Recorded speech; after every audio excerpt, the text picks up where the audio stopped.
Simon Birch is really about dignity, about the stubborn refusal to let limitations become identity. The movie understands that size is never just physical. People are measured by how much space they take up.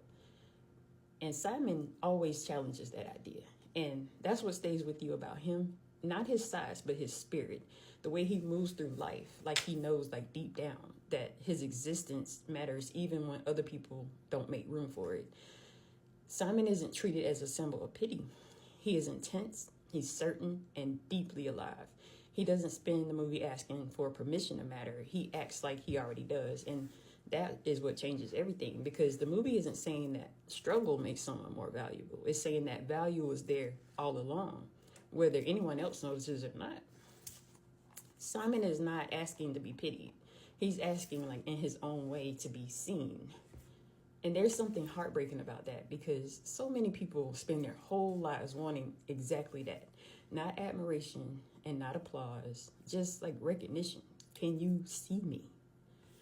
The right to be taken seriously, the right to matter without having to prove it over and over and over again.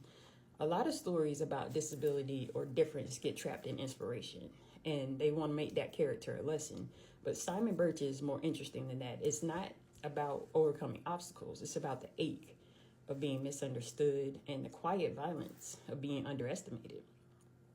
It asks what it costs a person to live in a world that keeps misreading them.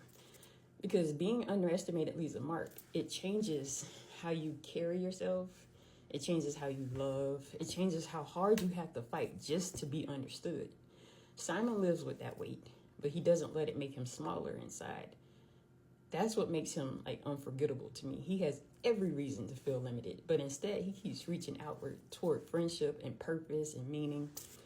And that's why the story hurts, like in the best way that stories do. It reminds you that a person can be full of life and still be surrounded by people who don't know what to do with that life. It reminds you that value is not always visible in the moment. Sometimes it only becomes clear when it's like almost too late. And the realization of that particular thing is like, that's what gives the movie its emotional power. Simon's physical smallness becomes a way of exposing how people confuse weakness with worthlessness. And that movie pushes back against the assumption. It suggests that character and conviction and a moral force is often more important than presence or confidence or appearance. Simon may be small, but the world around him is often spiritually smaller than him. And that's why the story stays with you. It's not just sentimental. It's not tragic. Well, it is tragic, but it's not just tragic. It's a reminder that identity is not something that society gets to assign cleanly. People become themselves through resistance and through belief and through stubborn decision to exist loudly in a world that expects silence. Simon Birch is really about the tragedy of being misunderstood and the beauty of being loved anyway. It's about the scale of the soul and the way a life can be underestimated right up until the moment it proves impossible to ignore. And it's about how some lives are quietly enormous, even when the world insists on seeing only the surface level of them. And it lingers because it asks a simple but painful question.